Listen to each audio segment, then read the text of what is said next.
a total massacre. You know what I mean? Like the first place we went, I was in handcuffs for an hour, me and my buddies. You know, then they released us. Then we went on our way. Then the next building, they wouldn't let us in. They had a herd of people. What's up, everybody? Some people here. Can't tell how many people are here.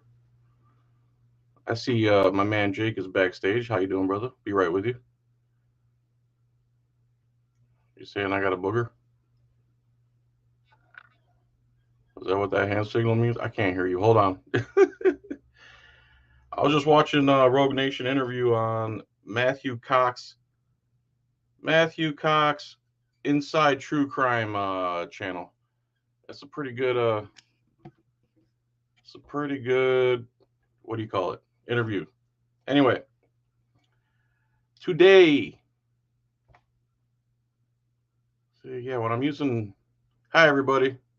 I see the comments. Please click the thumbs up or whatever you do. Brandon Mitchell says Lincoln Square Leonidas is a badass. I agree. The Angry Vet, what's up, bro? I've watched your stuff too. You're fantastic also. Lightning Dave, Fred Younger, Brandon Mitchell, Fitzcam, Oregon Road, Hillsborough Cop Watch. This is a public service. Frankie Pants, what's up from the hometown? See if I can say hi to everybody. Buzz, Mike Dolan, Buzz, Lou. What's up, Loose? I'm not saying it, bro. You're not going to get me to say it. Anthony Tuttle, Keith Gidry, Donna Gorillo, Wyoming Hermit, Ad Cass, Donna, Len Cop, Frankie Pants. Hey, you know where's the pants of this family? Frank wears the pants. That's why we call him Frankie Pants. Use now Victoria, what's up? Sorry I linked the wrong video, dude. Hillsborough Cop Watch. Okay, all right. Who's this? Who's this? Joko KS Cop Watch. Joko, comma KS Cop Watch. Make sure you capitalize the KS. You'll never find my channel. Just kidding, bro. Make it easier, bro. Make it a little easier. Bill, what's up? Scotty the Body, what's up? Are you the guy from the local radio here? All right, everybody. What's up? What's up? What's up? I'm glad you're here. Time to talk to Lincoln Square Leonidas. His name is Jake. He is an American patriot, as far as I'm concerned. And here you come. You ready, bro? You ready? Is that I got a booger still? I was trying to cut live while I was picking a booger and make a joke, man. Thanks. Oh, all right. Thanks, brother. How you doing, big bro? Good to see you, man. Hi, sir. Always with the sir bit, man. Good to see you, big brother. Hi, young man from up north. Oh no, you Yankeed me, dude. I'm a Texas transplant, man. Dude, I'm from Ohio. What's the problem? I crashed in Clearwater too for a little while, right after I got out of the service too, man. I know your backyard. It's a cool town. Did you join Scientology while you were there? No, man, no. I shot right past that to Clearwater Beach where all the girls were. That's a kind of waste of time to learn about Dianetics when you got that many scantily clad. Hold on, someone decided to call me. Hello? That was me who decided to call you. Who's this? I'm Eric from, I saw your GoFundMe. I wanted to give you a check. Oh, hi, Eric. Can I call you back in just a minute? I'm doing a live stream with Jake here. Sure, man. No, go ahead. No, that's cool. Bless you, man. I'll call you back. All right, man. All right, see you. Yeah, that's the love from the community right there in action. Thanks, Eric, if you're watching. Okay, so Lincoln Square Leonidas. I started watching him 2-3 years ago, 4 maybe. You've been doing it at least, right? You broke me out. It's all your fault. I broke him out. I think he got pulled over for not having a tag. The tag was in his back window, right? Yeah, it was legit. It was legal. Nothing illegal about what he was doing, but the cops think that even though they messed up, they have to follow through with the whole protocol of the traffic stop. And he berated him and said he looked like a little beaver, and he said all this stuff, and it was fantastic, and I loved it. And he stood up for himself, and that was just scratching the surface of what this guy's about. And the videos he makes, if you haven't seen them, you need to go watch Lincoln Square Leonidas YouTube channel. The amount of editing and stuff he does with this channel is unbelievable. I don't have the patience. It's too tedious. The guy dresses in kangaroo suits and hops around on pogo sticks and really breaks down the law and snippets. And he's so detailed. It's unbelievable. So start from, I guess, where did it all start? How did it all start? Where it drew the line was the second time they got me. Was I I briefly dated a distant relative of the governor. It's like distant niece, and she couldn't handle a breakup. We were only together 2 months. She did all kinds of false claims to get back at me for breaking up with her. They threw me in jail twice on the same charges. It was an amount of crazy. They both got thrown out of drop. So that really gave me a sour taste in my mouth. How far they went when they were sitting on the video, just the entire time. I couldn't get them in on anything. Anyway, that's what kind of tuned my radar into just how corrupt things could be. And then within a year, they hid their buddy stabbing me in broad daylight on a Walmart at a Sunday afternoon in front of dozens of people. And so that's what you were dating a girl who was a distant relative of a politician. Then Pennsylvania Governor Tom Wolf. And her dad was a big lawyer in town, big bankruptcy lawyer, next county over. Didn't you have a video where she showed up to your house and she's like, that's the video. I got that bag of weed you told me to get. 4 days worth of video of her breaking in. I have all the emails where I say, stop contacting me, keep everything, da da da da da da. 4 days. You got arrested for that situation somehow? What's that? You were arrested for that? Twice. On the same charges. Huh? What charge? What's the charge? First for like I guess assault or minor strangulation, like 3 charges, but they were all like heavy misdemeanors. Then I didn't plead out, which I didn't expect I wouldn't do, because I was sitting on the video the entire time. The cop didn't relay anything that I said in the report, and he didn't relay anything that showed in criminality for her from the video into his thing. He was sitting on 4 days worth of video the entire time, all the emails, everything. Never put it in his report. Made it look like I choked her. I have video the entire time of her lying on her statements, everything. It's unreal. 4 days worth of it. Breaking in the house, planting drugs, doing all this stuff. And I never made the police report. So I didn't plead out. They had to throw the charges out because the cop wasn't there to testify. She wouldn't testify because she'd have to take the stand. So they threw them out. 10 days later, they refiled. That same prosecutor. She stamped her foot in that courtroom when they got thrown out and said, I'm going to refile him as a felony.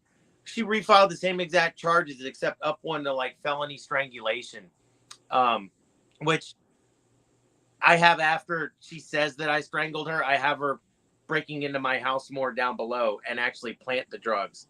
This is all after she says that I strangled her. So the entire time, every email, every day, sitting 4 days worth of video, man. 4 days worth of video.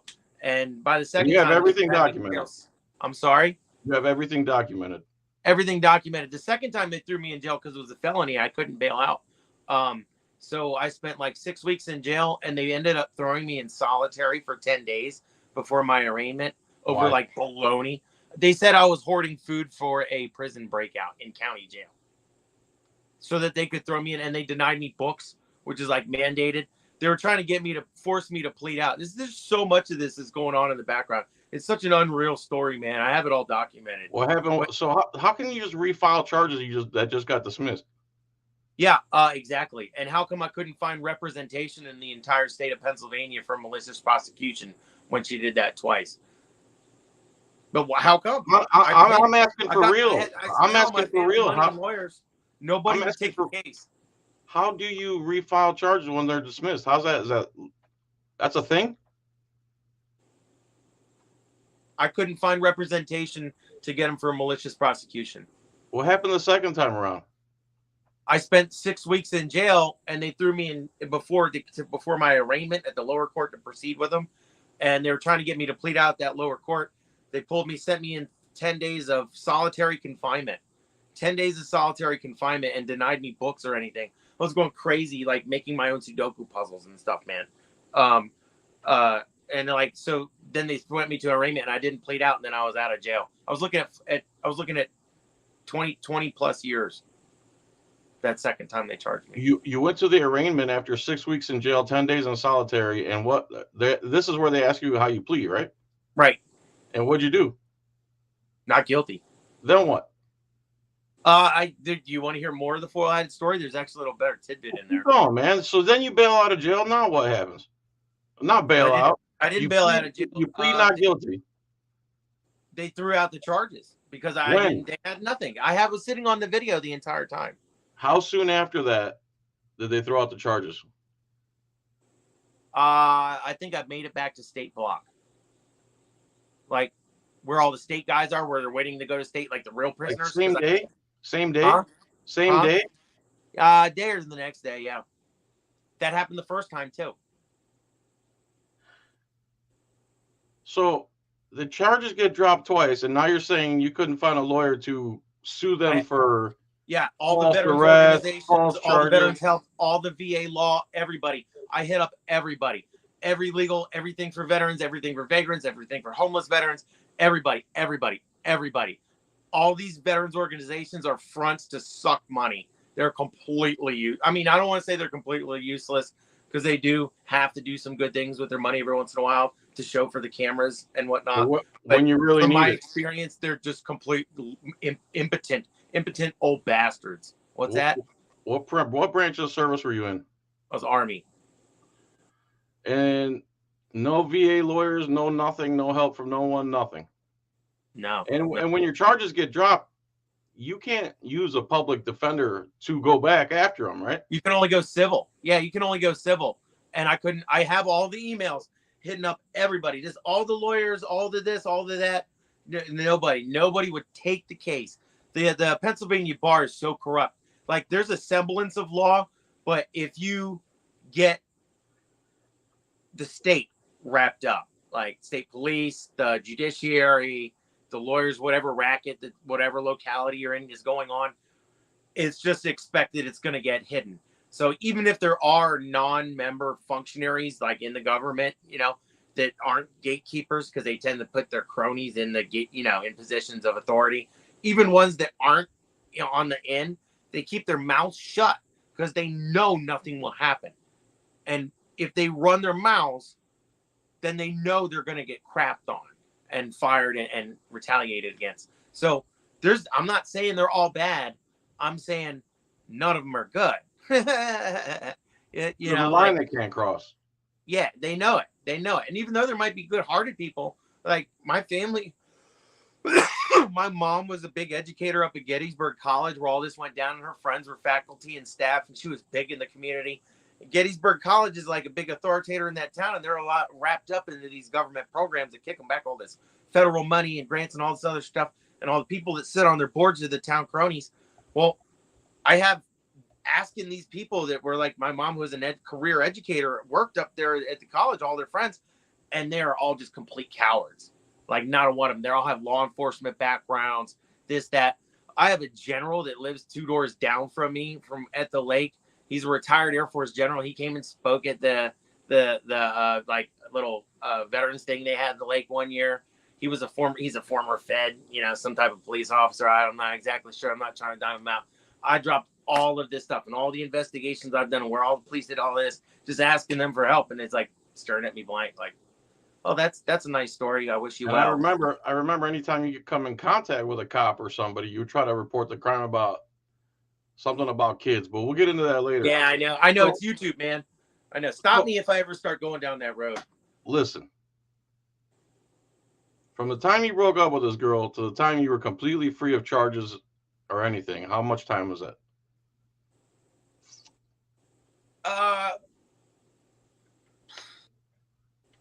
From that time, that was like the end of May, and I think it finished up by the end of August.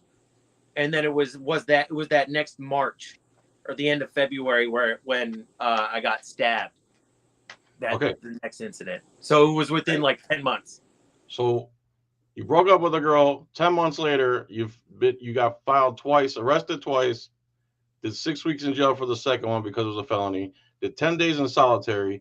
You finally make it to arraignment. You plead not guilty, and they release you the next day or two because they had nothing to begin with. You try to fight back, can't find any type of legal help through the VA, through the whole state, through the bar, etc. Yes. All right, so now you're done with that crazy, kooky female. And this is all in Gettysburg, PA, right? Yes. Yep. The Gettysburg, Pennsylvania. People don't understand. It's a huge tourist town.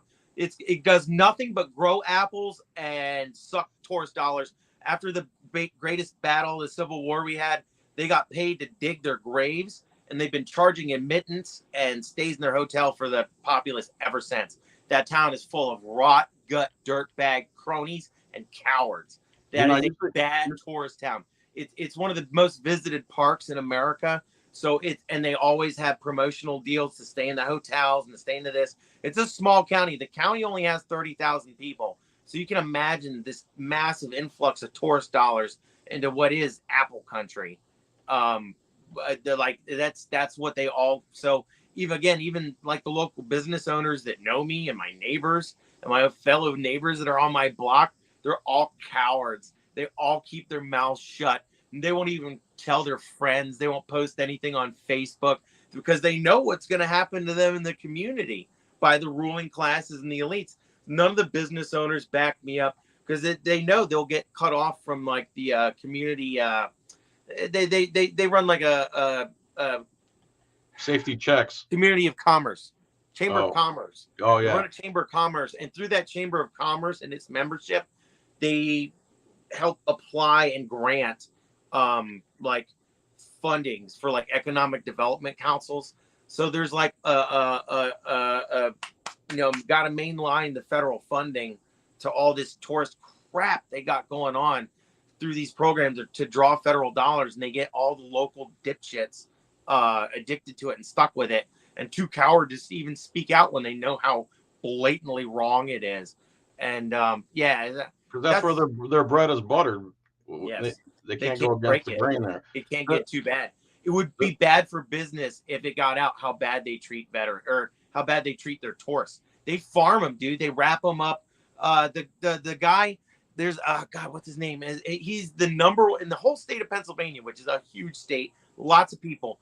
This one guy in a town of like a couple thousand people in Gettysburg, this one cop, he's the number one DUI producing cop in the state of Pennsylvania. He's won it like 8 out of the past 10 years. Oh, this you think town it's a game? Sucks tourist dollars. This town is, it's one of those classic come on vacation, leave on probation type jobs. It's rotten. This is all they got. So they're hunting down tourists to give them tickets and stuff. Yeah. Dude, I started a network. I'm not just speaking this out my butt. Like, we'll come out with this later on in the story. We're trying to follow a linear fashion. But that's what made me start my my civil activism in there. I know I'm not the only one that got rolled over this bad. Like, the system does not work that well crookedly without being well oiled and practiced. So I knew I wasn't the only one. And 5 years ago, that's what made me start my journey. I just started a local thing because everything's local. We're going to affect change local. What? Let me ask you a few questions. Yo. When you got pulled over for your plate, was that before or after you met this girl? After. This was all retaliation, bro. I was only driving. Hold on. Slow down. There's plenty of time, man. You got to be anywhere? No, man. Okay. So, thanks. So, where was I going? Okay, so when I got pulled over. Before you met this girl, was there any issues with anyone? Yeah. The way I got on their radar is I genuinely screwed up. I drove drunk on New Year's, like that year before. So when I happened, I pled guilty. That's what I did. They charged me with fleeing and evading, which was complete crap because they didn't have me. I didn't breathalyze because I knew better because I was freaking drunk, man. I had a pair of doubles before I left. And it was like 4 p.m. It was like, just getting dusk. I didn't mean to, it was an honest, I did that, so I was guilty on the DUI. That's why I was on probation. That's why they kept wrapping me up in charges because they could keep me on jail for violating probation from that. So they just kept sticking on me and sticking on. You got a DUI? Huh? Yeah, I got a DUI. And who pulled you over for that? That was Pennsylvania State Police. Now, does Gettysburg have their own police? Yeah, Gettysburg has their own city police, but they also, it's weird, Pennsylvania is a commonwealth. They break it down, the police forces, into like townships and cities and then counties, and then where they're unincorporated and they can overlap, they also have state police barracks. And like if that township, they call them townships, can't afford a standing police force, then they'll just use that local or regional state police barracks, to and pay them for their calls. They got to go out there, and that's what is Gettysburg. They'll always call the state police anytime they need to hide anything. Who gave you the DUI? There is what's that? Who gave you the DUI? Gettysburg State Police. They have a barracks in Gettysburg. They're like the ones, anytime anything goes corrupt around that area, they're the ones that take over the investigation to hide it all. All right, so after you're done with this girl, all your charges are dropped. Now you're a free man again, and you're single. She's out of your life, right? Yeah. What's your life like then? What are you doing? I think, was it just when we were starting COVID or before it? It might have been right before it. I don't know. But I just finished up like 11 years overseas, and my mom passed, and that's why I was in town. That I was a transplanted Texan. I grew up in the Maryland area. My parents retired up there in Gettysburg, so we were all out of towners. But you know, she worked at the college in her career, and she was a career educator. Anyway, that's I was visiting Pops after Mom died. They were 46 years best friends. Dude, I'd been gone for like 11 years straight overseas, and like another 13 years of just drifting around.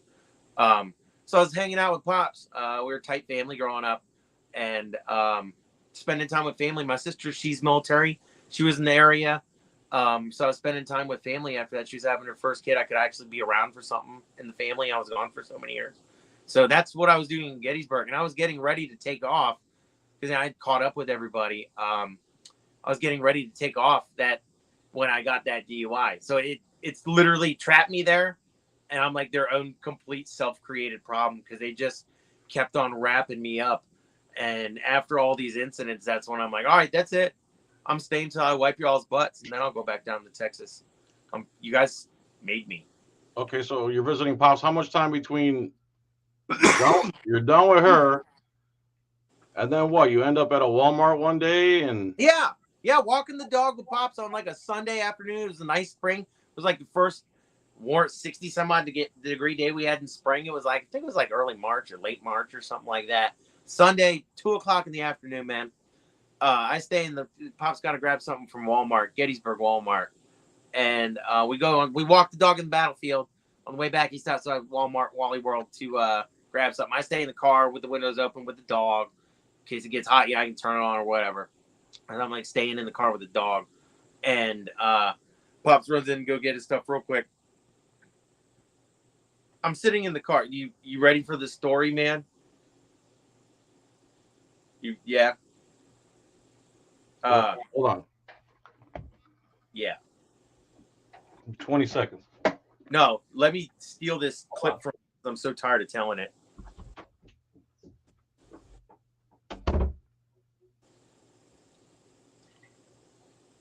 For you guys watching, I'll go ahead and plug my mushroom tea. So you see on my channel, I did a couple shorts. I harvest reishi mushrooms and I make tea out of them, and I grow my own chocolate mint patch. John, I was doing a plug on your channel while you were at Lincoln. Do it, man. Do it. Go ahead. I'm just kidding. I was just plugging a short I did. I make reishi tea. You know reishis. You're a mushroom guy. Yeah, I just had a reishi growing in my backyard. No way. In Florida. The Ganoderma. Yeah, dude. I bet you it was a weird one, man. Because like the trees you got down there don't grow your standard. What's that? Oh yeah.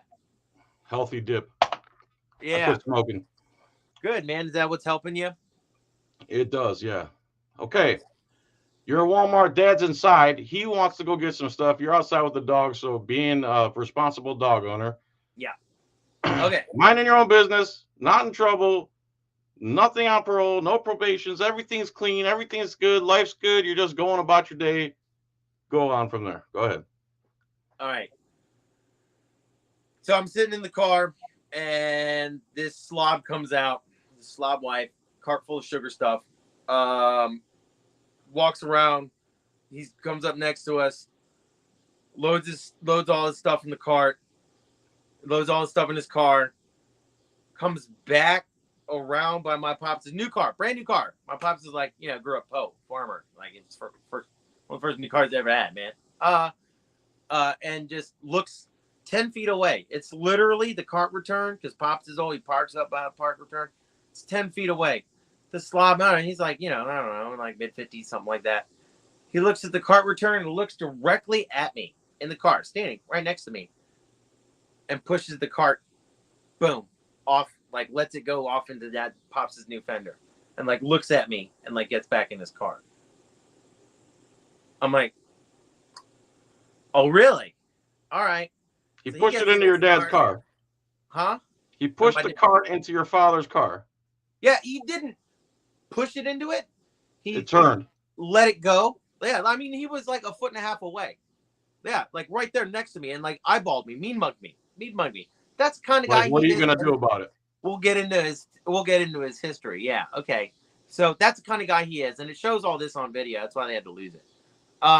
So he does that, and I'm like, like I know how the cops got my name in town. I know not to, instigate. So I get out to make sure there's no damage, right? And there's no damage. Like I said, he was like a foot and a half away. He's 10 feet from the cart return on. I'm not even kidding. He's like 2 spaces and a half a space where like they put the cart return thing, man. And so I look at Pop's car. Car's fine. Like, all right, I got to escalate. So I push the shopping cart halfway back for him, leaving it in front of his car so he can't back out. Because it's like I helped him. I did him halfway. I did him a favor, man. I pushed it halfway back for him, right? So I was like, what was it? Cart narcs. Yeah. So I cart narked him, I guess. If you guys didn't watch, go check out Cart Narcs. You'll die laughing. So I cart narked him, and I'm walking back to go get back into my car. I'm like, oh, what are you gonna do now? I'm like, escalate this to the point where I can do something. I don't know, man. Whatever. Piss off, dude. And he gets out of his car and he goes, oh, so you're a fucking tough guy, huh? Do you know who the F I am? And he runs up to me and like chokes me around my neck. And I thought he was just gonna, he's a total slob, man. And I'm not. And I was shocked. I sure he was gonna at best like do like a little pussy, like dude, come up and did that right to me, right in my neck, like right that. And I was like shocked. Like that's why I let him get hands on me. I was sure he was gonna push me, but he choked me.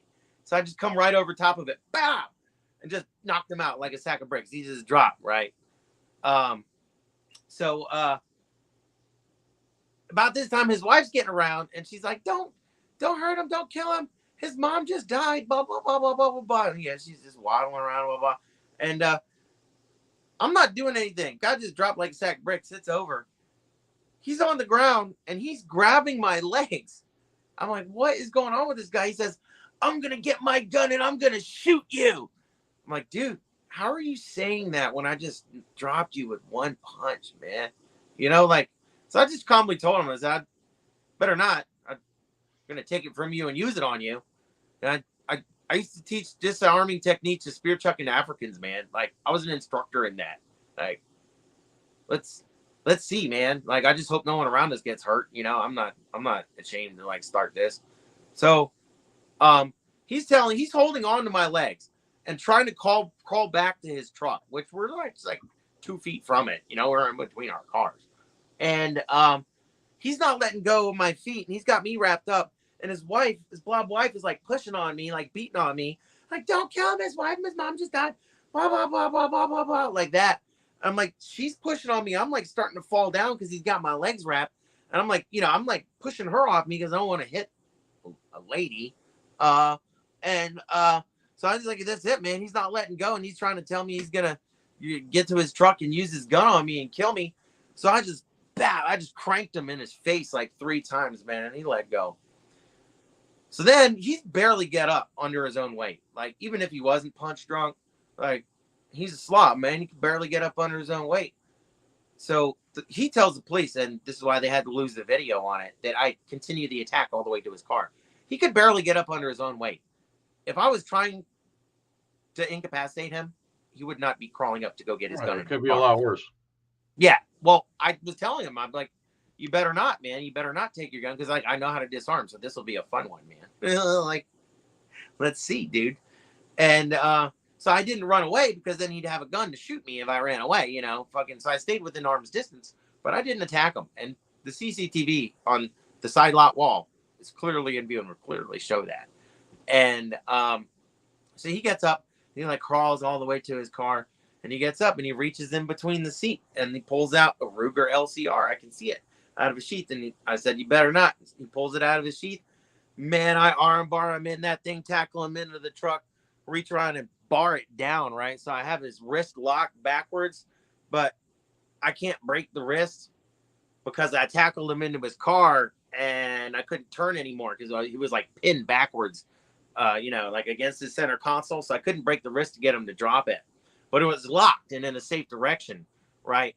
So as long as I had, 2 hands on that, he's not going to overpower me with that. I was an instructor in this. So again, like I was an instructor in this. When you're in a fight for your life, dude, you go ahead, you bite testicles off, man. Like you're going to die if you don't do this. So I went to go bite his nose off because we were locked like this, and he turned his head, which presented his ear. So I bit his ear off. I had it Literally? locked in. Yeah, man, I had it stuck. See, I got these snaggle teeth right here. You see these on? Yeah. It's stuck in there, man, right? And so it's stuck in there. It was like, bah, everywhere. And he's like, who bites your ear off? Really? I'm like, the guy who lives, So Yeah. he's like rooting around right after that. So I calmly, I'm very familiar with a Ruger LCR.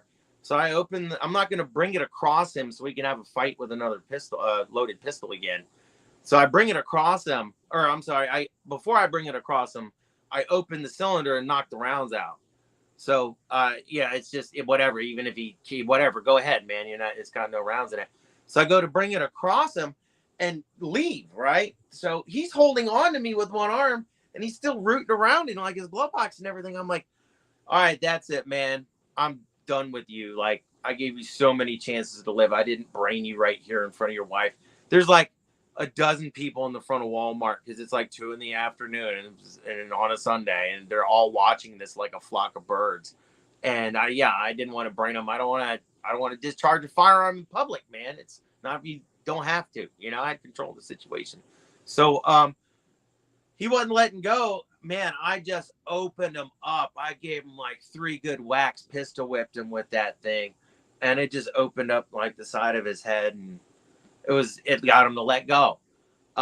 So I backed off, and I had the Ruger LCR, like the action open, the cylinder open, upside down and backwards, pointed at the ground, like carrying it like a purse, to let everyone know.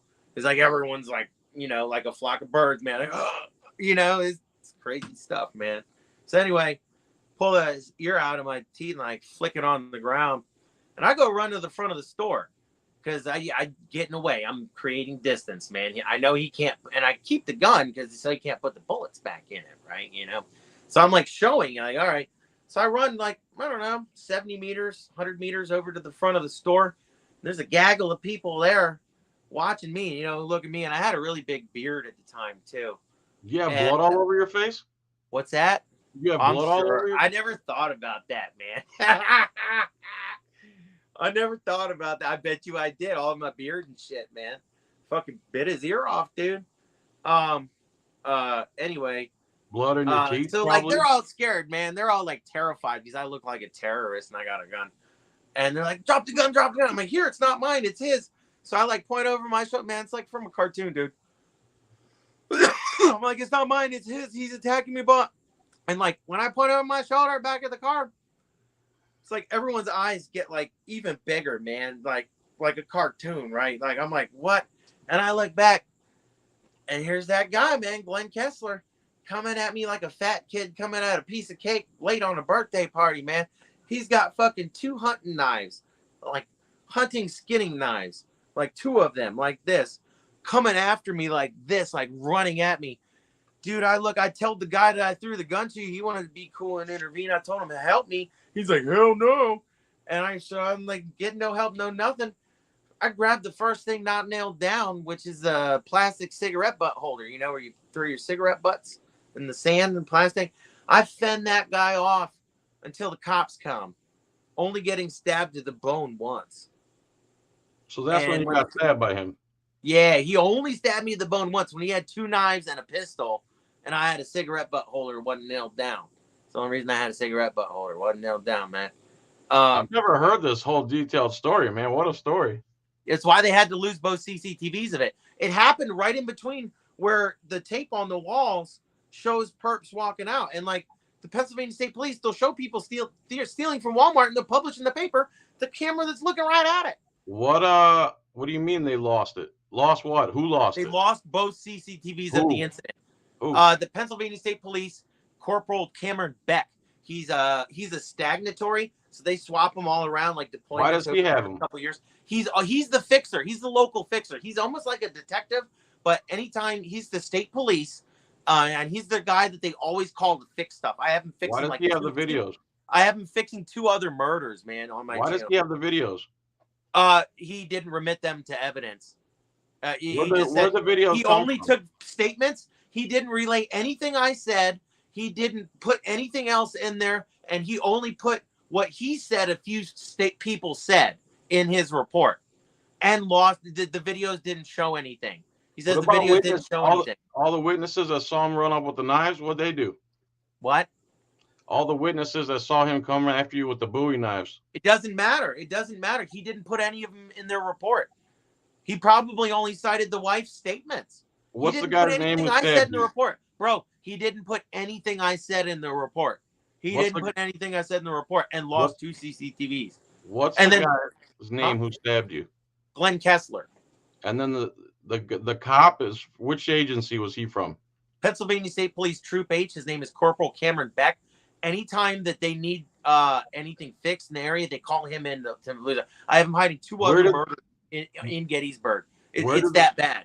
Where did the CCTV videos come from? They didn't have them. Who took them? Who took this video? There's 2 Walmart CCTVs. One where it pointed in the side lot right there where it was, and then one right in front of the store when I ran to the front. And Walmart gave the footage to this cop? Yeah. Well, yeah. My dad, who was there, he watched all, because they thought it was terrorist threats, guys with a guy with a gun. They locked it down, and like all the regional police agencies came. Like, dude, there was like 70 responding officers because they thought it was a guy terrorist in a gun with a Walmart mass shooter, but it was me. So all these cops from all these agencies know all about this. They all know. They all know all about it. My dad saw one of them walking out with a disc from the Walmart CCTV, and he didn't put that in the thing. He didn't put anything. I have his statement. I have his police report pasted up on the channel. He didn't say anything about the CCTVs. Later in court, there was verbal speech that it didn't show anything. Yeah,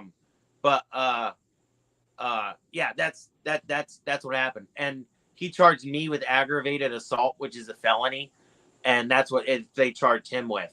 He never got charged with assault with a deadly weapon. He never got charged with attempted murder.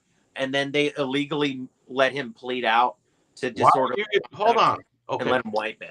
Slow down. Yeah. Why did you get charged at all? Because I couldn't testify against him. If I were to go to court, this is what my lawyer told me, and I hired one from out of county, and my lawyer ended up being assistant district attorney back in the day with the district attorney charging me for this, right? So they were buddies. It was a setup the entire time. His name is Christopher Farrow. He's out of York. All right. So he had practiced with my district attorney before. That's how they had this all worked out. But yeah, the cop charged me with aggravated assault, which is like a 20-year felony. You know, that's typically what you charge someone if they try to hurt you bad without a deadly weapon. I still don't understand why you're charged. You told him he ran up to you, choked you, you fought yourself, and you defended yourself from then forward. Ran away. And he, even the witness, ran away. Even in this statement, he couldn't hide that I ran away because he couldn't explain how Glenn Kessler came back to me after I ran away. It even says it in the police report that he chases me back down with 2 hunting knives. But then I attack him. It says I attack him with a cigarette butt holder. The cigarette butt holder you were using to fend him off from stabbing you. After I ran away, that was there. Did this corporal know Glenn Kessler? Apparently they did. Glenn Kessler, he threw the knives in the trash can when the cops showed up. He didn't have a look of fear in his eye. They didn't do anything. They were already fixing on how to hide it. No, the cop, he asked me, he only interviewed me for 10 seconds. he only got my statement for 10 seconds that it was about a shopping cart, and then he ran away. I didn't know how bad Trooper Cameron Beck was before this. It was a different Pennsylvania State Police officer that threw me in jail twice on the same charge. From that barracks, though. Huh? And Glenn Kessler had previous. Yeah. He pled what? A previous firearm charge from a year before. He pled doing out. What? I know he pled down to illegal possession of a firearm, but I don't know what the original charge was, because you're allowed to have a bang bang in your car in Pennsylvania, man. So whatever was the original charges, I only know what he pled down to. So he's obviously a firearms offender. So this case that he caught against you, you just from what I remember, there's a law saying somebody with previous firearm offenses can't be, basically, you got to be more strict with them when it comes to sentencing, right? I got to set it up right. So what happens is, if I testified against him, they were going to pursue the aggravated assault felony charge. And my lawyer told me there was going to be a 30 grand defense just walking into this. Just to get him to sign on to doing this, it was going to cost me $30,000 if I wanted to testify against him. But the deal was, if I plead out the disorderly conduct and don't testify against him, they'll drop all that and I'll get to plead out the disorderly conduct. And I didn't do that. I did not take that deal, because I've learned from before, you never plead out on your first one. I did it conditionally. Two things. One, I only did it because my lawyer, Christopher Farrow, was supposed to get me that CCTV video. So I already knew that the state was going to get me like this, because I already been thrown in jail on twice on the same charges when the cops were sitting on the video the entire time. I knew how bad it was. I pled out down to disorderly conduct, $750 fine, so that I could get that video and go to, this is how stupid I was, I could get that video and go to the press and show them what this guy that just pled out the disorderly conduct for. Because they ended up letting him plead out the disorderly conduct for stabbing me, chasing me down and stabbing me in a firearms offense and all that. They didn't charge him with anything. They didn't charge him with aggravated assault, or they didn't charge him with assault with a deadly weapon, attempted murder. They didn't charge him with any of that stuff. So when I agreed not to testify against him, the other stipulation, I was supposed to get the video, and he was being admitted into ARD, which is Advanced Rehabilitative Disposition. It's a program that wipes that offense from your record, but it's 90% of them are for first-time low-blow DUI offenses, and it's illegal to give to a violent offender. So they illegally admitted him to that. And I knew all the writing on the wall right in front of me, what was going on. I just didn't want to have to pay 30 grand and be looking at, time in jail, all this stuff, all this crazy. That's why I made sure to put a charge on you too. Yeah, that's what it was. Yeah, they charged me with aggravated assault. And if I were to testify against his buddy, they were going to pursue with those charges. So I pled out the $750 fines and get the video. And when he was admitted to this program, they had to, by law, ask me if at the sentencing, if I agree with it, I have to be able to address the court. And most importantly, he has to pay any victims reparations. It cost me $10,000 because that was popping out of my arm. It looks all healed up now. But I remember. Yeah, man. It's like pops out. It's like don't stain it set. I see it. Yeah, man. And anyway, that was 10 grand, dude. And he's supposed to pay for that. And my victim's witness advocate, she denied me. It turns out she's a wife of the state cop from the same barracks that was hiding all this stuff. That's how they all work. They all this local cronies, they all have their spouses working in the same networks. And they all the lawyers know each other. My county's a really corrupt small county. Like I said, it's way too big for its britches because the tourist dollars, it drags in way too much money for its little yokel self. It should be. So all the crony fried, Pennsylvania's a really corrupt state to begin with. It's an old state. It's an organized state. It's always top 5 in the state corruption. And it's this long that these organizations have had to work their tentacles on everything. But they run a lot of stuff out of my county because they're such a small county. there's only 4 sitting judges. And we'll get into this later in the interview, but it ended up all those judges are complicit to running a real estate racket for the state's judiciary. And that's how they have our courts so turned, and the judiciary protects them. And it turns out, I'm linking this, it turns out Glenn Kessler, the guy that stabbed me, he's got a fraudulent bankruptcy that's approved by this racket. So I don't know where he plays in. I believe he's a cop across state lines in a small county, and I believe he's a Freemason. He might be tied in with the Knights of Columbus, and then again, just ties to the district attorney. I'm not sure about. I don't know about.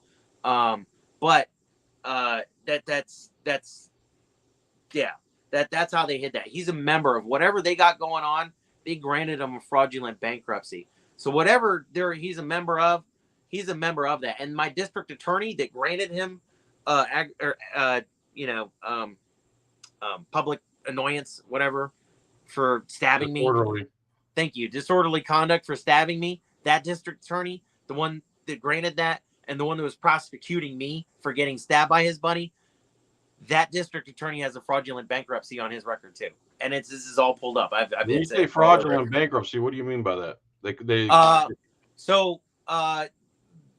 Because I found out all about this in retrospect, so it's going to seem like talking a lot out of my butt right now going into it. But the area, like I said, they only have 4 sitting judges, so it's very easy for them to have the courts bent. So like the regional network of judiciary for the state of Pennsylvania, because we're right across from we're right county down from the state capital, but we're a podunk county that they can easily control with 4 judges. So they run their racket operations like doing fake business loans to their buddy, fake bank loans, fraudulent deed titling and deed washing, and they'll put it down here in our courts to make the judges all make it happen and blah, blah, blah. And out of our federal district, they have one of those, the board member. He's the president of the bar. He's the president of the middle district of bankruptcy for middle district, federal district for Pennsylvania. And he's here writing. I have it. It's all like writing fake bankruptcy, approving fake bankruptcies for these guys. What's a fraudulent bankruptcy? Like, how do they gain? Okay. What's the scam? What are they getting out of it? Well, they were all, okay, sorry. Thanks. They were all, because they're all tied up in this real estate racket and everything, they were all overextended because when you're, cheating the system, it doesn't matter. You can't lose. So you just overextend yourself and you just keep winning. The more you overextend yourself, the better. Well, the housing crisis in 2008 hit, and they ended up all needing to go to bankruptcy just to cycle stuff off. And they all slung it all around each other. And right around that time, that's when my stabber Glenn Kessler got a fraudulent bankruptcy, and my district attorney did too, because they're all overextended on these properties. The way they worked it for my stabber was that they said that when he got his bankruptcy approved, that his wife wasn't working, but she was. I have her certificate as a working nurse, so that was there and that was approved, and that was obvious. And then the way they got my district attorney was he's a complete slob of a human being, but they got him turned. He was 36. He was a 36-year-old practicing assistant district attorney lawyer, and he was around $200,000 revolving credit debt. He was $70,000 in student debt. He had a whole bunch of other stuff going on. He owned 0 property. All right, this is what his bankruptcy says, and they let him write off that $70,000 in student debt, which is illegal. You only get that if you're under extenuating circumstances and the approval, and he didn't. So they might have worked it on later. That I don't want to involve too much in what I haven't exposed. That's fine. But there's strange actors buying up debt. That if you look at these cronies when they do their fake bankruptcies, there's a financial actor purchasing a lot of their debt that matches only across all these cronies. Like a fiduciary. Yes, almost like they're buying somebody's allegiance. You put the douche in fiduciary. Yeah. And if we get to the full foil-headed version, we got 9 hours. No. George Soros. Enough with the bankruptcy thing. So the outcome of you being attacked at the Walmart was you both pled out to disorderly conduct, and he had to do some type of class clinic. What? Yeah, he got admitted to that program. It's like a sheriff's labor program, and like when you finish it, it gets wiped from your record. And that's the end of that for him. Yeah. Yep. In one of your videos, you actually saw him again at a supermarket, right? I bumped into him twice now, but yeah, I filmed it once. Tell me about those encounters. Huh? Tell me about those encounters. So the first time was in the grocery store. I thought it was him, so I just started recording and confronted him. And I was trying to have like a veteran moment for the camera without it being too bad. Because at first I thought I'd get picked up from the veteran community. Like, look what this town's who prides itself on patriotism is doing to a veteran.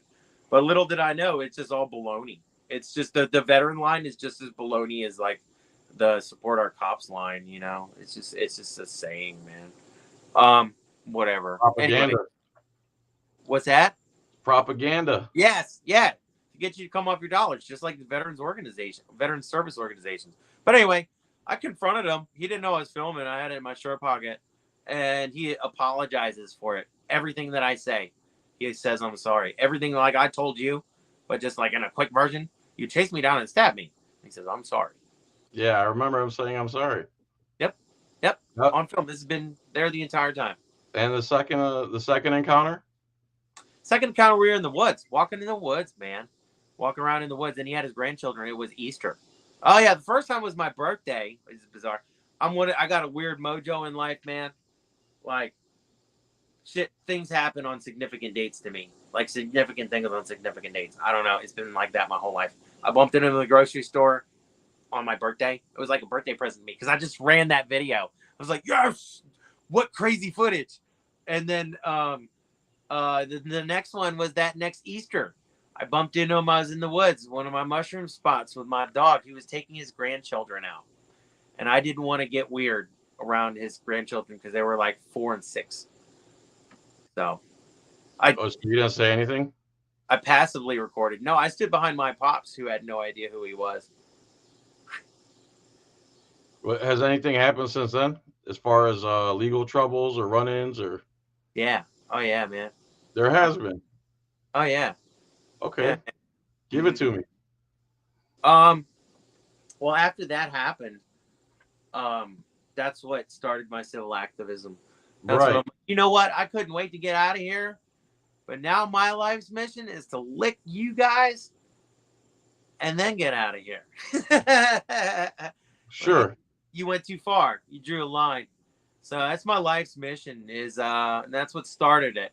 I started a community network because I knew, because like I was telling you, like it took 50 police officers to all ignore it, lose the CCTV, do this to me twice because they'd already done it to me with the governor's firm or niece, just niece, whatever. Right. They've done it to me that many times. And the cop that did that to me, he's a douchebag. He was a nobody in the Army, and then which qualifies me, came out and got in the Guard. So like in the Pennsylvania Guard, they made him like a captain in the infantry. What's Pennsylvania Guard? What does that mean? National Guard, man. He was a pencil pusher in the real Army, and then when he got out, he joined the National Guard, and because of that qualified him as a captain of the Pennsylvania Infantry. I'm talking smack, John. So anyway, he's the state police officer that was like that, and he's got a command there and commands the troops. That's what I mean. Right. All the veterans are against me because I'm exposing all their little racket they got going on.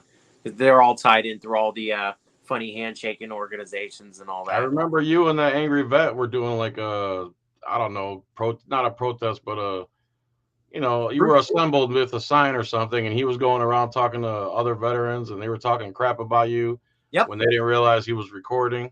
Yep. Oh man, you got to go check it out.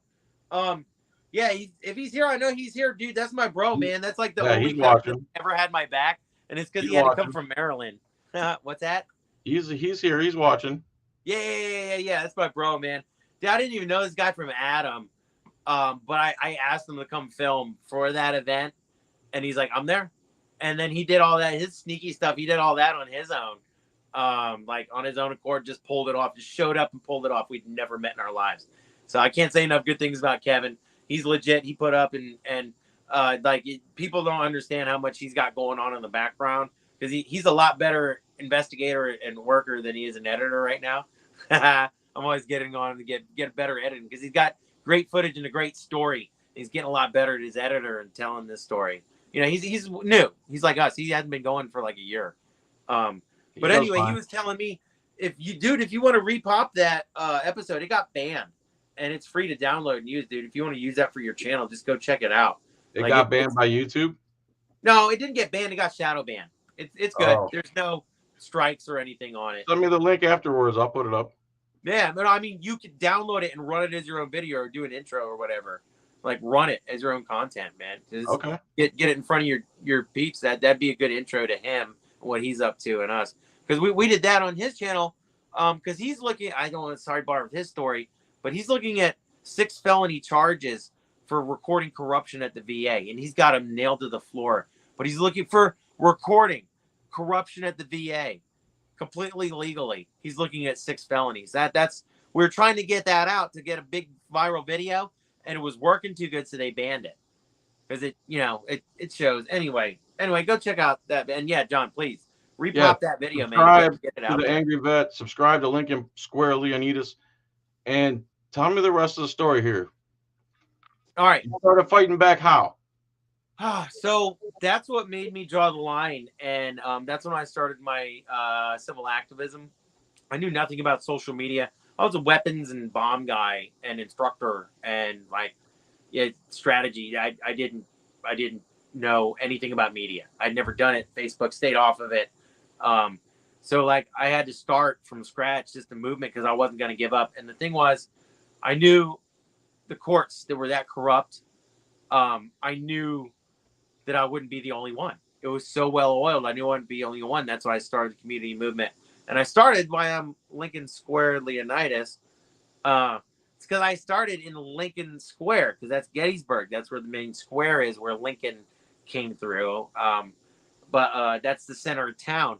So I dress up as a Spartan, as Leonidas, King Leonidas, taking my last stand against corruption, and dance around like all half naked as Lincoln Square, trying to get, it's a tourist town. You look good, man. Thanks, bro. Yeah, it was, but it didn't work because no one would ever link or post anything to Facebook or the towns or anything. I'm like, why am I getting no love? Like, what's going on? Once people know what's going on up here, they're going to back me up. This is a very pro-veteran town. I don't understand what's going on. Like I had no idea the level of corruption that was on in Gettysburg. It's a piss pot, man. Like, if you spend dollars there, you're funding, I can't say kid diddling. I can say. Go on. Anyway, so it didn't work. That's why I had to start the YouTube channel, man. And I didn't know anything about anything. But I had people, I was banned off the local Facebooks and stuff, but I had local people write into me and start putting into me and getting my stuff up on the local stuff before it got banned and blah, blah, blah. But I had so many people write in. It's such a problem. Like I said, I kind of front loaded with a lot of the corruption that goes on and how they work the courts and how they own those 4 judges. That was a 5-year investigation into that.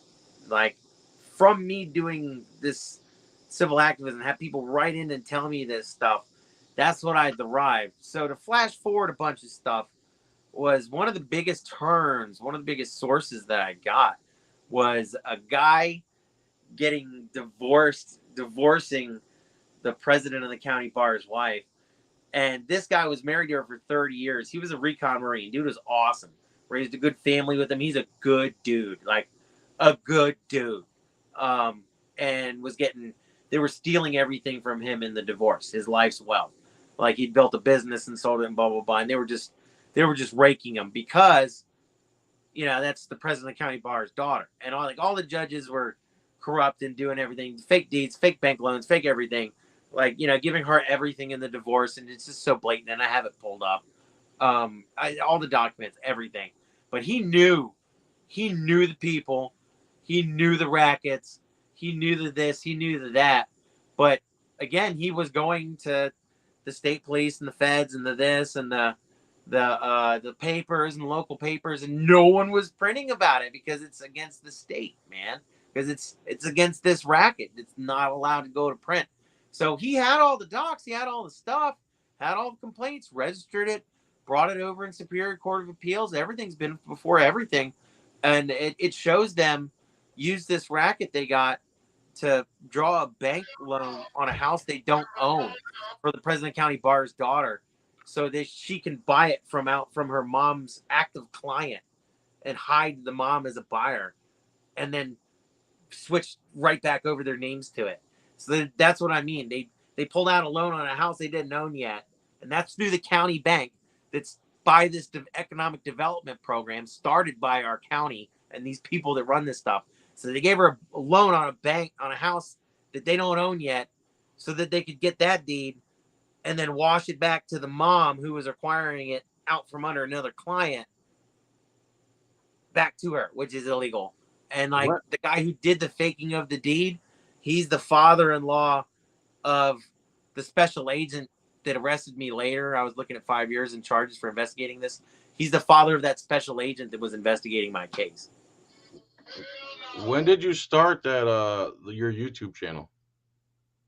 2019, I guess it would be. Was that before you met the girl or after? After. I started YouTube after I got stabbed. All these recordings and stuff, you just made recordings and just had them just to have? Yeah, they never I showed them, I mailed them to all the press. I got them out. I was hunting down all the pro-veteran organizations. I'm showing them all this. I got all this stuff. And I told you, the cops had it the whole time. I was suing them I ended up suing them on the channel when I was first starting up, before they hit me with new charges. Because they hit me with 5 years worth of state pen time for exposing the racket I'm talking about right now. But before they did that, what I was doing was I was bringing this racket of them hiding my attempted murder and all this stuff on into the federal courts, up into the federal courts. I was getting out of the state courts. Well, it turns out in the federal courts, they're just staffed by regional cronies of the state. Like my judge who threw it out. I can't even get into it so much. But my judge who was allowing that to come, because I was dragging all them hiding my murder in front of a federal court. Like, how beautiful. Like, how could you not guys do anything to this? Because, I had talked to feds and before, and they didn't do anything. So I was dragging this up into the federal court with that, and the magistrate judge who approves the case to go to hearing, right? She waited until they hit me with new charges, just 5 years.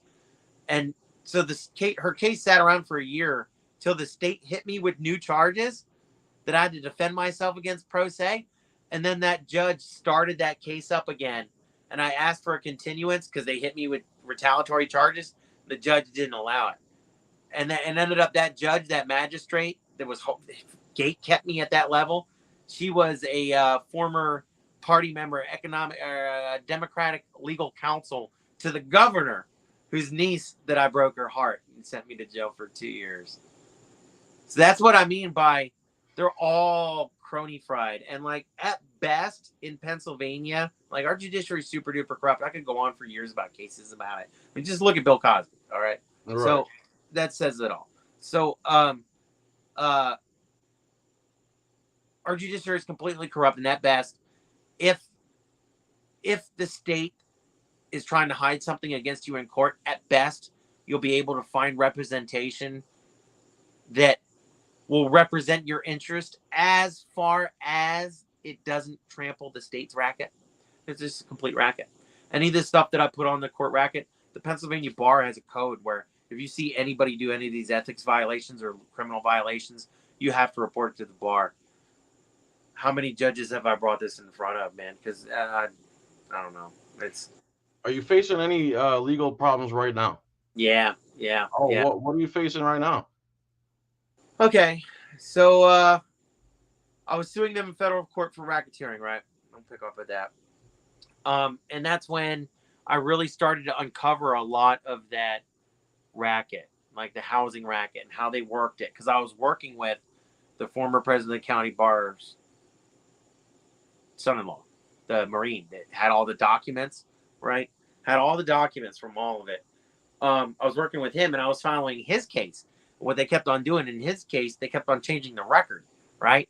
They like wipe her name. I have the report where they do it, Anyway, so I was trying to attend his press. Then the judge came out with like a new mandate. You're not allowed to attend. You got to go in a remote cell. Nobody, like, it was special order G for Jake Bilsman. It was like the day I was trying to attend. So then the judge, they rescheduled trial for when this new effect came in. So I was trying to attend the thing because this president of the county bar was going to have to come up and testify. And she was going to have to testify about how she stole a house out from underneath a client. And she did. And it's in the court stenographer report, and they wipe it out. And that's why I was trying to attend. That's why they denied me. So I was just there to investigate that case. I happened to, that's why I was there. They wouldn't let me attend. But while I was there investigating that case, because they wouldn't let me back, I'd never tried to go in the back there. I was just asking them if I could. I bumped into one of the guys, the husband or common law of the prosecutor I was suing for racketeering. He's head of security. He's head of security there. So I was asking him questions because when they were trying to arraign me on those charges for crazy pants breaking in, his officers, the head of security, his officers pulled me out of the secure compound awaiting the trial, right? And then somehow in the courtroom, Crazy Pants' dad, who's the lawyer, the bankruptcy lawyer over in town, because, there's a bankruptcy racket going on in town, and he just happens to be a bankruptcy lawyer. I'm not saying he's part of it, but it's kind of weird. So he gets a call in the courtroom, which interrupts court because he's an idiot. He's an elf, and he leaves his phone on. The judge is like, my dad's in the courtroom watching because my dad's coming to my trial. That Larry Wolf guy, he gets up and goes out, walks out in the hallway, and they put him next to me. And that's when we had just done a mutual restraining order on them and our whole family. So they were trying to bait me into having a confrontation with him. They pulled me out of the secure compound. Because like when you have like domestic violence or any of these cases, you have to keep the victims separate from the, supposed accused. Like you got to keep them separate. They pulled me out of the secure compound, put me in the hallway when I'm in my jail suit and shackles. And then my dad later, he tells me, he's like, yeah, he got a call. He called to go out. And that was right when so I knew that had happened. And I was talking to the head of security, who later I found out through my 5 years of investigation was married common law to the prosecutor that threw me in jail twice on the same charges. So he was trying to help her get more charges. So I pled out when that was. He was a part of it. So I was asking him his place in that. And legit, I'm an investigative journalist, and I have a suit going against you. And this is great. I don't have to pay for deposition. I'm having it with a public figure right now. I'm recording a public figure in a public place in the public foyer where I'm allowed to be. And what charges did they put on you now? What charges you got against you now? It's a long story. You're skipping, man. I was looking at 5 years. I was looking at defiant trespass, institutional vandalism, and disorderly conduct in the major. This is currently you're facing all that? No, I ended up beating all of them. But what are you currently facing right now, Jake? Anything? You're making me skip, man. Yeah. Well, we're an hour and 10 minutes. Superior Court of Appeals. They ended up. Yeah, I can't skip. It's going to ruin the story. It's going to mess it up. Go ahead. So they charged me with all that crap, right? They said that I was blocking the flow of traffic for the court, but like you can see on the cameras, like everyone's fine walking in and whatnot. They stopped traffic so they could arrest me. But then they found out I was legit in everything I was doing. This is while you're in your prison outfit in the hallway? No, this is later. Different times and different dates and different people, right? I know. This is why I got to tell the story linear, bro. It's very jumbled, man. It's hard to get it all out in one. Okay. So after I started my civil activism, you asked about my fourth arrest or whatever. Like after this getting stabbed one, you're asking about after the getting stabbed one. Yeah. So that's when I started my civil activism, and I got with that former president of the county bar's daughter's Marine recon husband that was data dumping. That's what you're calling Crazy Pants, right? The girl? Yeah, Crazy Pants. Oh no. Okay, go on. No, that's a different girl. No, it's a different girl. No. My source that dumped everything on me. That was my major in. He was married to the president of the county bar's daughter for 30 years. He knew everybody, and he was motivated to work with me because they were robbing him of everything of his life from the past 30 years. And so he data dumped everything on me. So I know everything about him. When I started working with him, I was there trying to attend his trial as press because they kept on changing the court record. And that's what I was there for. That's when I bumped into the head of security, Mark Masimer, he's a dirtbag MP veteran. I don't know whatever the Navy calls them that are MPs, but they raise their right hands to spend their lives to swear and uphold to trip up, screw up, and arrest those that raise their right hand to defend the Constitution of the United States of America. Sorry, not that I got a thing, man. Go ahead. Fan. Anyway, that guy. That's when I bumped into that Mark Masoner guy, who's head of security, who later I found out through my investigation he was married to the prosecutor that I was suing for racketeering for throwing me in jail twice in the same charges. He's the one who arrested me, but then they had somebody else fill out the police report. Like, wasn't even there the whole time, or for the other charges. But they were trying to get me state pen time, so I'd plead out to just under 2 years, and they could put me on probation. But boring story short, I caught my own lawyer in emails, like backdooring me, like taking directions from the attorney general, and like telling me I couldn't record when I could at like the lower court level. And that's why I did the video 2-time in Tony. That's when I took over as litigant Leonidas, because I had learned enough that I sucked at federal court, but I had learned enough of the processes that I'm like, all right, this state court stuff is like way easier. So I just like, started following that as my own. That's when I started following it as my own attorney. And I was like trying to show people like, hey, you can do this. And like, hey, this is me. And this is where I looked up for my state on how to represent myself and this, that, and the other. And so I was just like going through it, showing people how they could do it as a pro se litigant. And then at the same time, like, all this is going on and none of the local press has my back. None of the local veterans has my back. The, our county veterans director, I have him on tape stalling my case. I have him making fun of me on video. I have him every time I get arrested. I have him accessing my veterans file record, my medical records for the district attorney. Like the guy's blocked me, emailed me, blocked me, talked smack about me, stalled my case, and I have all the documents on that. But in addendum to that, every time I get arrested up there, because he works, they invented the job for him. He was best friends with the county, the chair of the county commissioners. So they invented the job for him. So now, like, because he had access to my files, anytime I got arrested, they'd send him digging around in my files to see, like, well, what's up with this guy, and blah, blah, blah, blah, blah. And I have the report of that from the VA security. Nobody's ever done anything about it. I have it where he's limiting the medical information. So I ended up getting, I was hurt, man. I was hurt. I got hit by a lot of IEDs. I got hit by a 300-pound IED. That's the one that broke my back. And I finished out my deployment. It was just like a bad back. Didn't know how bad it was until I got back home. So that's all in my medical record. I'm honorable medical discharge from the military. Yeah, I had like 5 years of service. All that's documented. Like, boom, it's all there. Happened in Iraq, happened under these circumstances. You got all this wrong for you. And the VA's never treated me for my back. Never. In like, I don't know how many years now, since 2007. I've never been treated by the VA for my back. They are really as bad as you hear it. But anyway, on that's how the county got wrapped up into my stuff, because there's the yellow press about the county, the local paper that doesn't print my story. They were saying that he's a really good rep.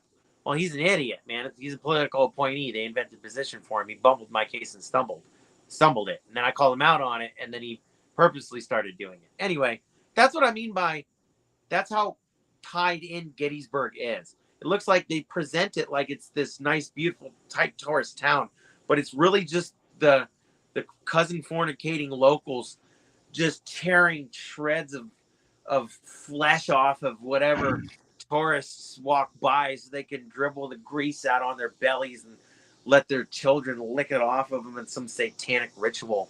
Then if they're not like that, then they're cowards. All right. Gettysburg. Don't visit 5 Gettysburg. more minutes. Oh, Whatever it got. is, 5 more minutes, because it's starting to become hard to follow because there's so many characters now. So you gotta get everything out in the next 5 minutes. We're gonna wrap it up because people are dropping like flies. So we got, you got a DUI. Just give me 2 seconds here. You got a DUI. You met this girl, crazy pants. For whatever reason, the breakup was so hard on her. She tried setting you up not once but twice. Had you arrested first time, charges drop. She refiles the charges. They become a felony. Charges drop. You can't find anyone to defend you across the state, the vets organizations, et cetera, et cetera. Finally, it's over. It's done with. It's in your past. You go live your life. You're at effing Walmart, and some punk rolls a car, hits your dad's car. You roll it back halfway to him so he can't get out. He runs up and attacks you. You defend yourself. Then he goes to pull a gun. You punch him a few times. Finally, you get away from him. He attacks you with 2 Bowie knives, 1 or 2 Bowie knives. You use a cigarette dispenser to fend him off. He ends up stabbing you in the arm. It cost you 10 grand. Somehow you got charged with aggravated assault too. They figured out a way to make you both plead down to disorderly conduct. Plus, he had to do some stupid program, which he shouldn't have. He got it wiped from his record, which is illegal. Okay, she shouldn't have got away with that to begin with. And then they denied me restitution. Yeah. You got denied restitution. From there, you start seeing tons of corruption, and you start a YouTube channel and started exposing the stuff.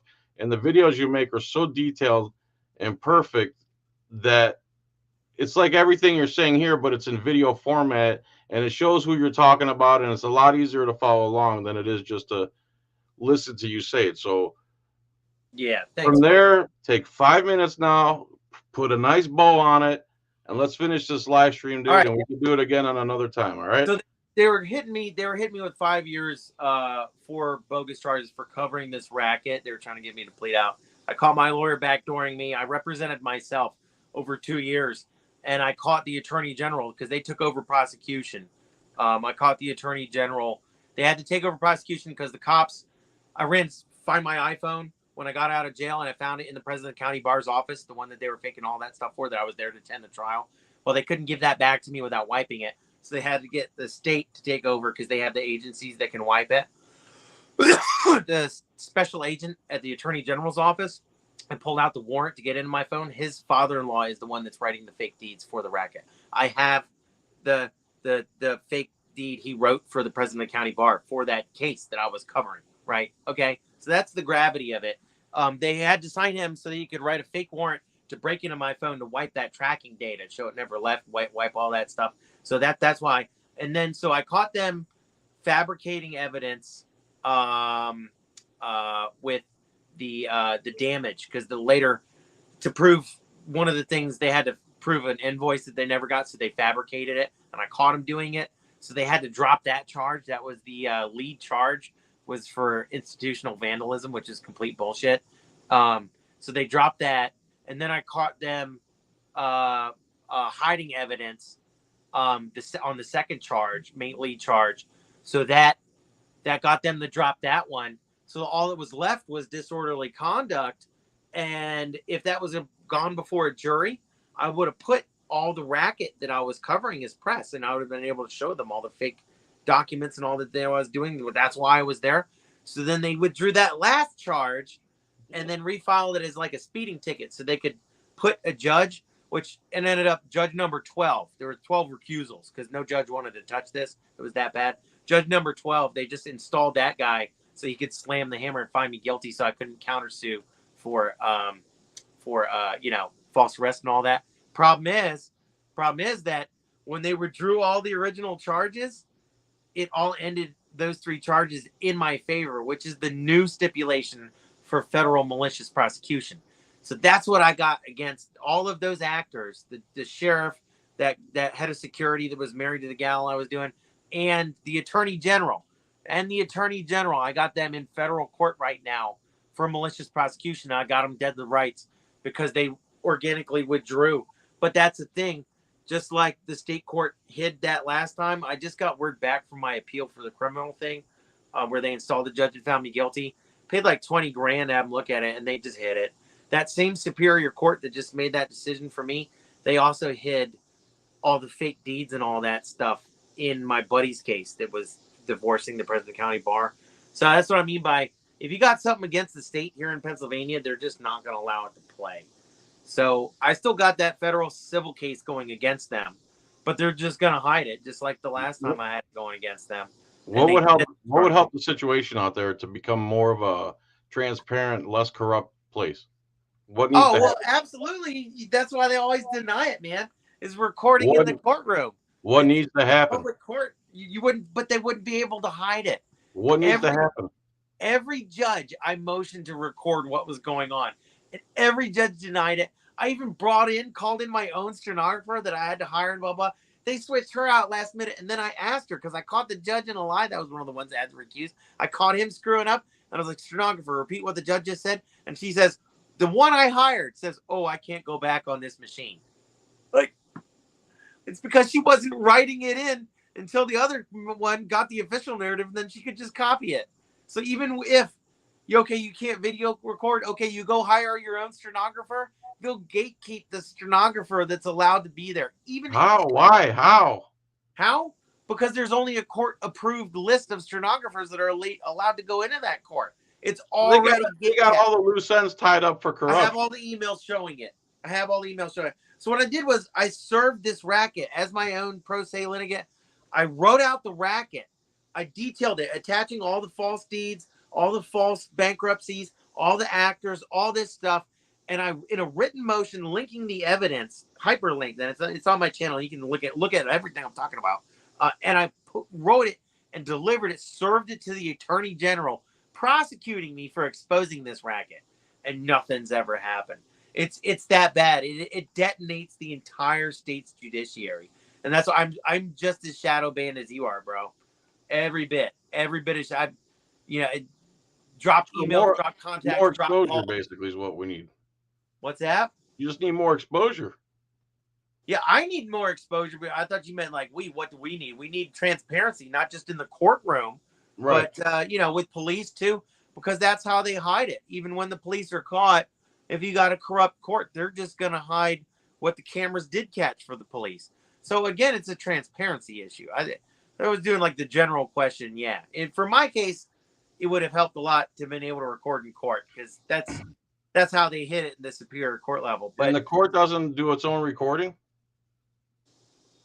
They do, but you're not allowed to have it. You got to pay for a stenographer. You got to motion the judge to get a stenographer's report. And pay for it yourself? Yeah. What about, do they record audio or video? Yeah, they do, but you're not allowed to have it. Why is that? Exactly. So you ask for it and they're like, no? And yeah, they don't give you ground? Yeah, exactly. Just like, hey, can I record in your courtroom? And they say, no, this rule. And you're like, but it says I can if you say I can. I'm saying you can't. Why? Because I said so. Yeah, exactly. Exactly. Yeah, and that's why they don't allow it. That's because they're not allowed. The perception of court that we have is that it works most of the time, but that is the complete opposite as long as it's the state that's benefiting or one of the cronies that are on the state from it. So that is pretty much 90% of the time, which is why you wind up in court. It's a semblance of it works, at least from what I've seen in Pennsylvania. And that's why cops and people laugh when you say I'm going to sue you, because yeah, go ahead. Yeah, even then they got a union. It's cool. Well, that's paid time off, man. Brother, no, man, it's been a fantastic live stream. Any last words? No, bro. I'm severely shadow banned, and everything I got on my channel is free to download and just publish as anybody's own content. I'm not monetized. I've never been monetized. I didn't. This is all just like a bootstrap out of a bag thing I've been doing just to show people you can do it. It's been beating me up, but yeah, I'm severely shadow banned because I've come across this racket that's completely operated by our state judiciary. It's got me like levels of shadow ban that are way above my level. So how long does it take you to make one video? Depends on the video. If it's like a really big investigative one, but if it's like some of the ones I've seen where you have so many edits and cuts and pictures of the people and what they did and the laws and the I've been 3 weeks on a video editing. 3 weeks. Yeah, but that's not even collecting the information for it, because I have to go out. That's after you have everything ready to plug in and play. And that's 3 weeks. I've been editing one of my videos for 3 weeks. And where do you get this drive, so to speak? It's my life's mission. Like, I'll die when this, before this breaks. Like, this is my life's mission. They're not gonna get away with this. I'm gonna shit all over Gettysburg. I hate these people. They're the most disgusting people on the face of the earth. They're a rot gut tourist town. Bunch of the ones that aren't kid diddlers are kid diddler approvers and cowards. They're absolute. It's the most rot gut tourist town you'd never know about, because you think, oh, sleepy little Gettysburg. They build themselves as like the America's biggest little town because of the battle, but it's all just a disgusting, dangerous tourist trap. It is rot gut. Stay away from it as far as you can. I don't know, that's telling you. But anyway, the positive message that I'd like to leave with, first, share, please, anyone welcome to share my stuff.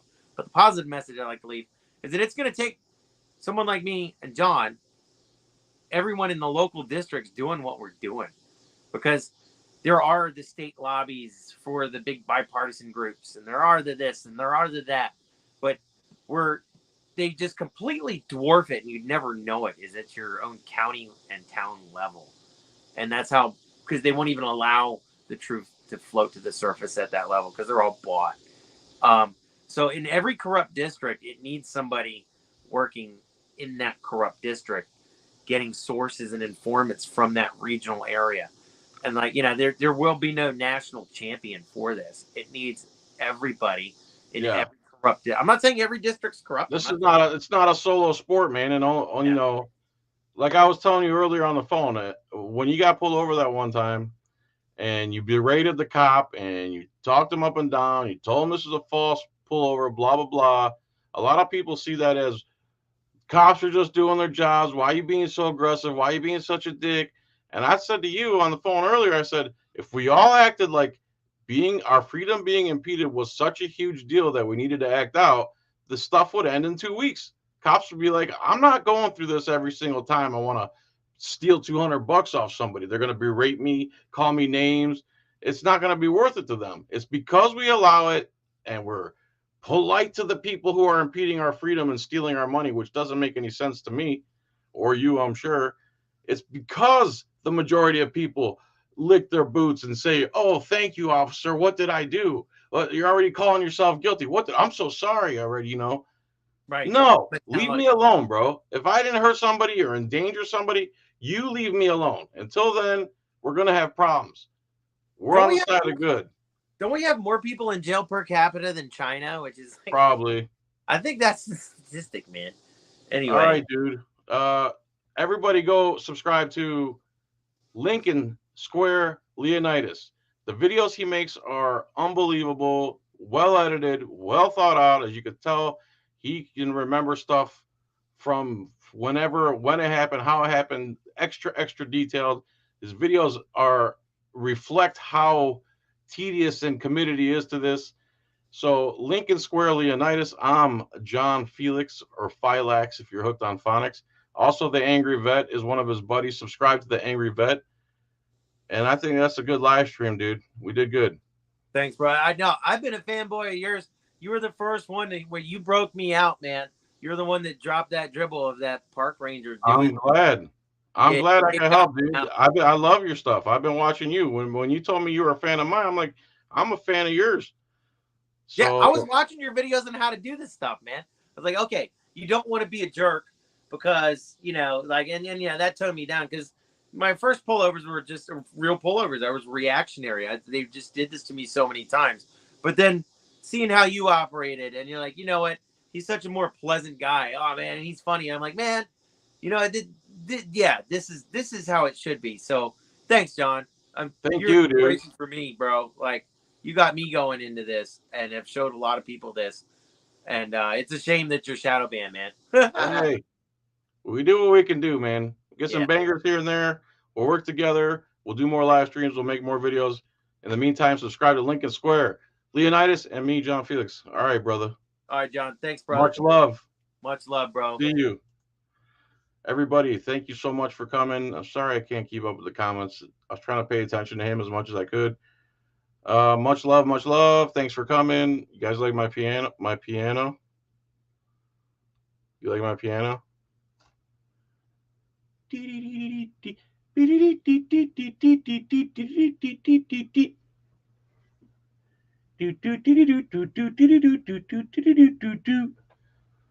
Anyway, hand pink waving. What is that hand pink waving? Is that like an emoji thingy?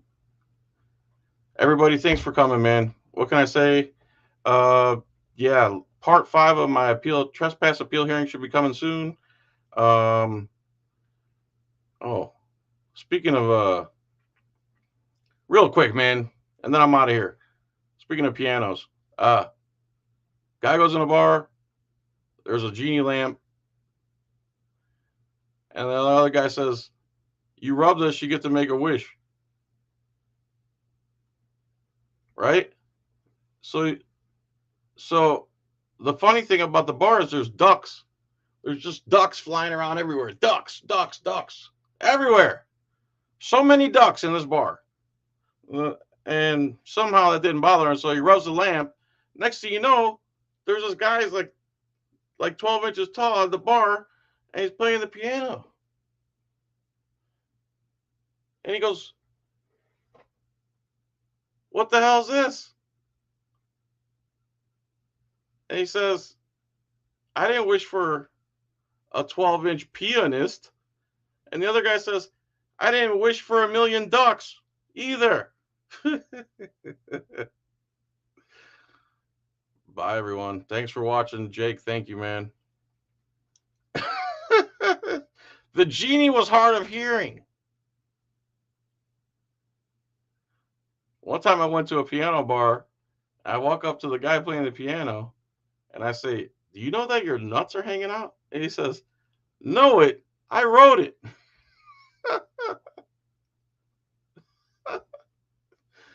All right, I'm going to go laugh at my own jokes. Thanks, everybody, so much. Consider donating to my defense fund. I'm almost there. Almost have enough money. I put the down payment on the lawyer. Spoke to her. She seems very nice. Hard on hearing. That's funny. All right, everybody. Much love. Thanks for coming. Thanks, Jake. Subscribe. All that good shit. Bye.